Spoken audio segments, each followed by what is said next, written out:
So guys आज की इस वीडियो में बात करूंगा लेटेस्ट अपडेट की जो इनकम टैक्स डिपार्टमेंट की तरफ से नोटिफिकेशन इशू हुआ है, जिसके अंदर जो टाइम लिमिट है इनकम टैक्स रिटर्न्स को वेरीफाई करने की या ई वेरीफाई करने की उनको घटा दिया गया है। यानी कि टाइम लिमिट को रिड्यूस कर दिया गया दोस्तों। और ये बिल्कुल लेटेस्ट अपडेट है, बिल्कुल लेटेस्ट नोटिफिकेशन है, 1 अगस्त 2022 से एप्लीकेबल है। तो वीडियो के अंदर पूरा डिटेल में बताने जा रहा हूं, तो वीडियो बहुत ज्यादा इंपॉर्टेंट होने वाली है। वीडियो स्किप नहीं करना है, एंड तक देखना है। नमस्कार, मैं दीपक बैसला आपका स्वागत करता हूं हमारे यूट्यूब चैनल पे। गाइस चैनल पे नए हो तो वीडियोस को लाइक कर दें, शेयर कर दें और चैनल को सब्सक्राइब करना ना भूलें। नीचे लाल बटन उसको दबाएं ताकि कोई भी लेटेस्ट वीडियो आए तो आपको सबसे पहले मिले और आप उसे मिस ना करें।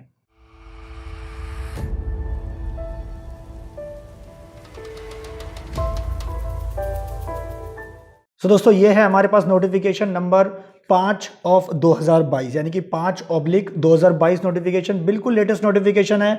29 जुलाई 2022 को रिलीज हुई है सीबीडीटी के द्वारा, जिसके अंदर जो हमारी टाइम लिमिट है इनकम टैक्स रिटर्न्स को वेरीफाई करने की या ई वेरीफाई करने की, उसको घटा के, जो पहले 120 दिन के अंदर कर सकते थे हम, अब उसको हमें 30 डेज के अंदर उस प्रोसेस को कंप्लीट करना पड़ेगा। यानी कि ई वेरिफिकेशन और वेरिफिकेशन हमें 30 डेज के अंदर कंप्लीट करनी पड़ेगी। तो दोस्तों बिल्कुल लेटेस्ट अपडेट है। पहले आपको थोड़ा यहाँ पे समझा देता हूँ कि बेसिकली मैं किस प्रोसेस की बात कर रहा हूं। काफी लोगों को कंफ्यूजन होगी कि सर इसमें ई वेरिफिकेशन हम कहां पे होती थी, कैसे होती थी। तो वैसे तो मैंने इलेक्ट्रॉनिक अगर आपको वेरीफाई करनी है उसके लिए स्पेसिफिक वीडियो बनाया हुआ है, आप इस वीडियो को रेफर कर सकते हैं। इस वीडियो के अंदर मैंने पूरा डिटेल में समझाया कि अगर आपको अपनी रिटर्न्स को इलेक्ट्रॉनिकली वेरीफाई करना है या वेरीफाई करना है तो उसको कैसे कर सकते हैं। तो वीडियो को रेफर करें, लिंक डिस्क्रिप्शन में डाल दिया है। तो अगर मैं यहाँ पे बात करूं कि अगर आप जब भी वेरीफाई करते, जब भी अपनी रिटर्न्स को आप सबमिट करते थे, तो यहाँ पे एक प्रोसेस आपको दिखाता था प्रीव्यू और सबमिट करने के बाद का, जिसके अंदर आपको कहता था प्रोसीड टू वेरिफिकेशन, राइट, जिसमें आप रिटर्न्स को अपनी वेरीफाई करते थे। और जब इसके बाद आप नेक्स्ट स्टेप इस पे जाते थे कंटिन्यू करने के बाद, तो ये आपको ऑप्शन देता था कि आप अपनी रिटर्न्स को वेरीफाई कैसे कर सकते हैं। तो यहाँ पे दोस्तों हमारे पास 3 ऑप्शन होते थे। या तो उसको ई वेरीफाई कर सकते हैं, अभी आपके पास क्या होगा, ओटीपी जाएगा उस मोबाइल नंबर पे जो कि आपके आधार से लिंक होगा, उसके थ्रू कर सकते हैं। या अपने बैंक अकाउंट और डीमेट अकाउंट के थ्रू भी इलेक्ट्रॉनिक वेरिफिकेशन कोड, यानी कि ईवीसी जनरेट कोड करके भी यहाँ पे उसको ई वेरीफाई कर सकते हैं। साथ ही आपके पास यहाँ पे दोस्तों ऑप्शन होता था जिसके रिगार्डिंग ये नोटिफिकेशन है। ये तो ये जो पॉइंट है, मैं ये बहुत ही इंपॉर्टेंट पॉइंट है, आपको ध्यान से सुनना है, यहाँ पे मिस नहीं करना पॉइंट को दोस्तों। कि ई वेरीफाई जब हम लेटर करते थे, इसका मतलब हमने रिटर्न जिस दिन सबमिट कर दी, हम उसको 120 दिन के अंदर भी ई वेरीफाई करके लेटर पे चूज करके रिटर्न को सबमिट कर देते थे। तो हमारी ये मानी जाती थी कि जब भी आप बाद में उसको ई वेरीफाई करेंगे 120 दिन के अंदर, उसको ये मानेंगे कि भी आपकी जो ओरिजिनल डेट थी रिटर्न सबमिट करने की, उसको वही मानेंगे। उस दिन ओरिजिनल डेट पे उसको काउंट किया जाएगा कि आपकी इसी दिन रिटर्न फाइल हुई है। तो अभी क्या हुआ है इस प्रोसेस में, जो थोड़ा सा यहाँ पे चेंज आ गया है, बेसिकली जो टाइम लिमिट 120 दिन की है, यानी कि जब हम यहाँ पे ई वेरीफाई लेटर करेंगे तो अब आप इस रिटर्न को 30 डेज के अंदर ई वेरीफाई आपने करना है। जो प्रोसेस था यहाँ पे 30 डेज का, 120 डेज का, उसको रिड्यूस करके 30 डेज कर दिया है। साथ ही आप रिटर्न को वेरीफाई करते थे। आप क्या करते थे, जब अपनी रिटर्न अपनी सबमिट कर दी तो उसकी जो एक्नॉलेजमेंट होती थी ITR 5 जो कॉपी जनरेट होती थी, वो भी मैं आपको दिखाऊंगा कैसी होती है। चलो आपको साथ में दिखा देता हूं जो हमारी ITR 5 यहाँ पे हम देखते हैं। सो गाइज ये है हमारी ITR 5, यानी कि बेसिकली जैसे इस केस के अंदर इस अभी इनकम टैक्स रिटर्न को हमने वेरीफाई नहीं करा है, तो इस केस में क्या करेगा, जो पर्सन जिसकी भी रिटर्न है इसको साइन करेगा, और साइन करने के बाद उसे ये स्पीड पोस्ट के थ्रू या इसको पोस्ट के थ्रू जो है ये भेजना है, कोरियर करना है। कहाँ पे, CPC बैंगलोर में, जो इनकम टैक्स डिपार्टमेंट बैंगलोर में बना हुआ है, उसको यहाँ पे ये कोरियर करना है। तो गाइज ये मैंने आपको दिखाया एक सैंपल की ITR 5 बेसिकली हमारा बिना वेरिफिकेशन के कैसे दिखता है।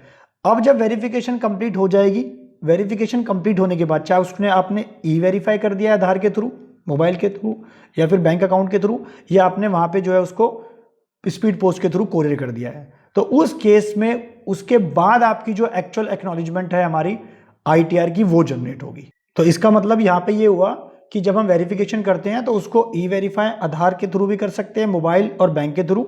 और आपने जो ऑप्शन था यहाँ पे 120 दिन के अंदर आपने वेरीफाई करनी है, अब आपने वो 30 डेज के अंदर करनी है।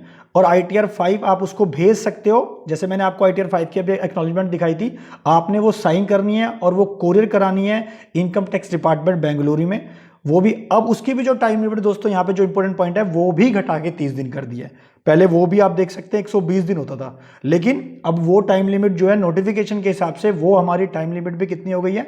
मैं आपको दोबारा नोटिफिकेशन पे लेके चलता हूँ। ये हमारी नोटिफिकेशन जिसमें साफ साफ लिखा है कि जो हमारा टाइम लिमिट है उसको 120 दिन से घटा के 30 डेज हम लोगों ने कर दिया गया है, राइट दोस्तों। और यहाँ पे जो इंपॉर्टेंट पॉइंट है, जो काफ़ी लोगों को कन्फ्यूजन होगी कि सर अगर हमने जैसे अभी हाल फिलहाल में फाइनेंशियल ईयर 21-22 की ITR फाइल करी है, क्योंकि 31 जुलाई जैसे मैंने बताया लास्ट डेट थी हमारे सारे केसेस के अंदर जो अनऑडिटेड वाले केस हैं, तो 31 जुलाई 2022 हमारी लास्ट डेट थी। क्या सर उनके लिए भी ये एप्लीकेबल होगा?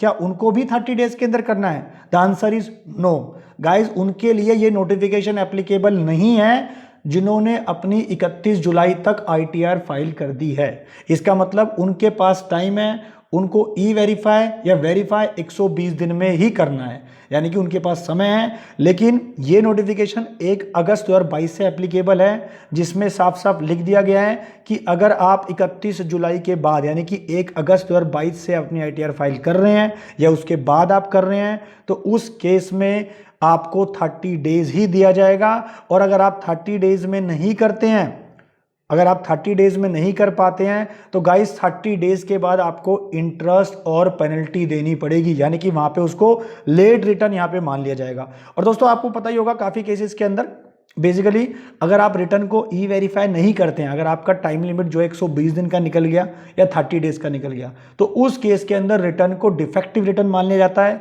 या फिर वो ये माना जाता है कि आपने वो रिटर्न फाइल ही नहीं करी है। सो गाइस इसके अंदर जो 5वां पॉइंट है जो कहता है it is clarify that where the return data is electronically transmitted before the date on which this notification comes into effect, यानी कि जैसे ये नोटिफिकेशन हमारी कब से इफेक्टिव होने जा रही है, 1 अगस्त से, तो उससे एक दिन पहले यानी कि उससे पहले जो भी हमारी रिटर्न सबमिट हुई हैं उनके लिए 120 दिन का ही समय माना जाएगा। जैसे मैंने बताया आपको कि आपने 31 जुलाई तक अपनी ITR फाइल कर दी है, तो उस केस में आपके पास टाइम लिमिट 120 दिन है। अदरवाइज अगर आप 31 जुलाई के बाद कर रहे हैं, 1 अगस्त से नोटिफिकेशन जो हमारी ये लगने वाली है, तो उस केस में आपके पास 30 डेज का टाइम है। और गाइस साथ में आपने ध्यान रखना है यहाँ पे रिटर्न को वेरीफाई करने की बात हो रही है। आप ये ना सोचे कि इलेक्ट्रॉनिकली वेरीफाई करनी है। इलेक्ट्रॉनिकली वेरीफाई तो करनी है आपको 30 डेज में है, साथ में जो उसकी हार्ड कॉपी आपने भेजनी है, यानी कि जो आपने कोरियर करना है वो भी 30 डेज के अंदर करना है। यहाँ पे कंफ्यूजन किसी को नहीं होनी चाहिए कि सर हमारे पास 120 दिन से जो है 30 डेज जो कम करें वो इलेक्ट्रॉनिकली के लिए करें, नहीं, ये दोनों केस के अंदर ही 30 डेज कर दिए हैं, क्योंकि यहाँ पे जो वर्ड लिखा है E-वेरीफाई और ITR 5 सबमिशन करने की बात करी गई है, तो दोनों ही केस में आपका जो लिमिट है वो 30 डेज की टाइम लिमिट हो गई है। जो पहले हम 120 दिन में करते थे वेरिफिकेशन, अब हमें जो है रिटर्न को वेरीफाई करना पड़ेगा 30 डेज के अंदर।